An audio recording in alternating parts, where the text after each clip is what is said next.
Sir moving on to Pakistan India के दरमियान जो चल रही है कशीदगी, आपको क्या लगता है कि इंडिया जो है वो क्या चाहता है? देखें, इंडिया तो बहुत कुछ चाहता है, लेकिन मैं आपको उस पर एक एग्जांपल देता हूँ, फिर आपको समझ आ जाएगी। यश चोपड़ा इंडिया के बड़े मशहूर डायरेक्टर थे, the biggest showman of India. उनसे मेरी बड़ी अच्छी दोस्ती थी, और मेरे साथ जब भी यश चोपड़ा मिलते थे वो पंजाबी में बात करते थे, because he was born in Lahore. तो एक दफा एक बात हुई, हम सन एंड सैंड होटल में बैठे हुए थे। आई डोंट रिमेम्बर, मैं था, यश चोपड़ा और शायद प्रीति ज़िंटा, लेकिन हम 2-3 लोग थे। और बार बार किसी बात पर उन्होंने मुझे कहा कि यार है सदे नाराज भाई ने, छोटे भाई ने, पर नाराज ने कोई नहीं। जैसे एक इंडियंस का टिपिकल एक होता है, एक स्टेटमेंट होती है, राइट। तो मैंने उनको कहा, मैंने कहा यशी कभी आपने, अभी पंजाबी में बात हो रही थी, मैंने कहा आपने कभी रियलाइज किया कि हम बांग्लादेश को कभी हम नहीं कहते हमारे नाराज भाई हैं। आप किसी पाकिस्तानी को नहीं मिलेंगे जो ये कहेगा कि बंगाली जो है हमारे भाई हैं, नाराज हैं। एक दिन आ जाएंगे, हमारा ओढ़ना बिछोड़ना वही है, हमारा खाना पीना भी वही है, हमारे कपड़े शपड़े रहन सहन, इन देयर केस हमारा तो मजहब भी वही है। तो कहते क्यों? मैं कहा इसकी वजह यह है कि हम बांग्लादेश को उनकी सॉवरेनिटी को रिस्पेक्ट करते हैं, हम बांग्लादेश की रिस्पेक्ट करते हैं, हम बंगालीज की रिस्पेक्ट करते हैं जितने लोग वहां के हैं। अगर हम इनको ये कहें कि ये नाराज भाई हैं, तो हम we will be disrespectful to them, and no Pakistani wants to be disrespectful to them. लेकिन यहाँ पे इंडिया ने आज तक पाकिस्तान को एज अ कंट्री एक्सेप्ट नहीं किया। आप जब भी देखेंगे इंडिया के थिंक टैंक्स को, दानिशवरों के जुमले वो कि यार ये हमारी तो गालियां भी एक है, उड़ना बिछड़ना सब कुछ ये है, लेकिन नहीं, ये टू नेशन थ्योरी को डैमेज करने वाली बातें हैं हमारी। तो हमारा 14 अगस्त 1947 से आज तक there is only one thing that we have in common with the Indians, and that one thing is our differences.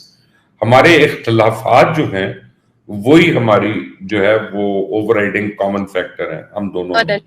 और ये है कि इंडियंस को आज तक इस बात का समझ नहीं आई। अब खित्ते में इंडिया एक सर्टेन डोमिनेंस चाहता है, एक वो एसएचओ बन के रहना चाहता है, और पाकिस्तान वाहिद मुल्क है पूरे खित्ते में जो उसकी आंखों में आंखें डाल के बात कर लेता है, उसकी जंग का जवाब दे देता है, उसे लड़ लेता है। इवन चाहे क्रिकेट हो, हॉकी हो, कबड्डी हो, हर चीज में हम उनसे मुकाबला करते हैं। कभी को अप एंड डाउन होता रहता है, but we don't sort of give them away anything on a platter. तो हिंदुस्तान को यह लगता है कि किसी तरह पाकिस्तान को नीचा दिखा देगा तो पूरे इलाके का वो एक एसएचओ बन जाएगा और रखवाला बन जाएगा, और फिर यूनाइटेड नेशंस उसको परमानेंट सीट मिल जाएगी उस बेसिस पे। सर्टेन माइंडसेट, तो वो पाकिस्तान ने होने नहीं देना इंशाल्लाह। और आप देखिए, आप शंघाई कॉन्फ्रेंस में लेटली कितनी बेइज्जती हुई है। उन्होंने टेररिज्म के ऊपर ये एक्नॉलेज किया कि बलूचिस्तान में जो हो रहा है वो हिंदुस्तान करवा रहा है, और ये वर्ल्ड ओवर रिकग्निशन हो गई है।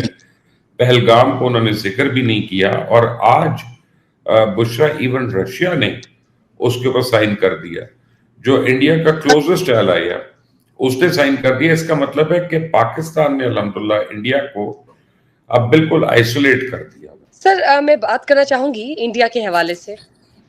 मिस्टर नसीरुद्दीन शाह जो कि एक बहुत ही मशहूर आर्टिस्ट है, इंडियन आर्टिस्ट है, उन्होंने अपनी स्टेटमेंट पास की है मिस्टर दिलजीत दोसांझ के हवाले से और यकजा सॉलिडेरिटी शो की है।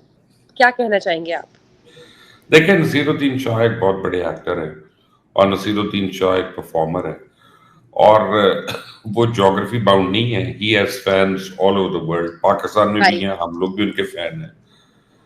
नसीरुद्दीन शाह का ये कहना है बेसिकली उनका है कि वो तो एक एक्टर है दिलजीत, उसको आपने खालिस्तान या तहरीक की वजह से या सिख होने की वजह से आपने उस पर टारगेट कर लिया।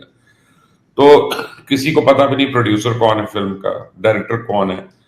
कास्ट तो डायरेक्टर ने किया है या कास्ट प्रोड्यूसर ने किया है हानिया आमिर को, तो आप पनिश कर रहे हैं दिलजीत को जो उस फिल्म का एक एक्टर है, एक स्टार है। तो ये आप गलत कर रहे हैं। बेसिकली आप हिंदुस्तान की जो पूरी कैंपेन है ना, वो हेट्रेड के ऊपर बेस्ड है। Hatred with this, hatred with this, hatred with that. तो वो प्यार मोहब्बत के ऊपर या भाईचारे के ऊपर तो बेस्ड है नहीं। तो नसीरुद्दीन शाह ने वो जो हिपोक्रेसी है उसको एक्सपोज किया है, और उन्होंने कहा है कि मेरे पाकिस्तान में बहुत दोस्त है और बड़े लोग हैं जिनसे मैं प्यार करता हूँ, मैं उनको मिलूंगा भी और जब मेरा दिल करेगा उनका हाल भी पूछूंगा। तो बेसिकली उन्होंने एक बड़ा स्टैंड लिया एंड लेट्स होप कि बहुत अच्छी उनको बात है। प्रॉब्लम नहीं होती। मेरे ख्याल से उन्होंने जो स्टैंड लिया है और इंटरनेशनली जो उनकी स्टेटमेंट आई है सबके सामने, पाकिस्तान इंडिया के लिए बहुत खुशआइंद बात है उन लोगों के लिए जो कि अभी भी चाहते हैं कि यहाँ दरमियान पाकिस्तान इंडिया की कोई भी ऐसी कशीदगी ना हो।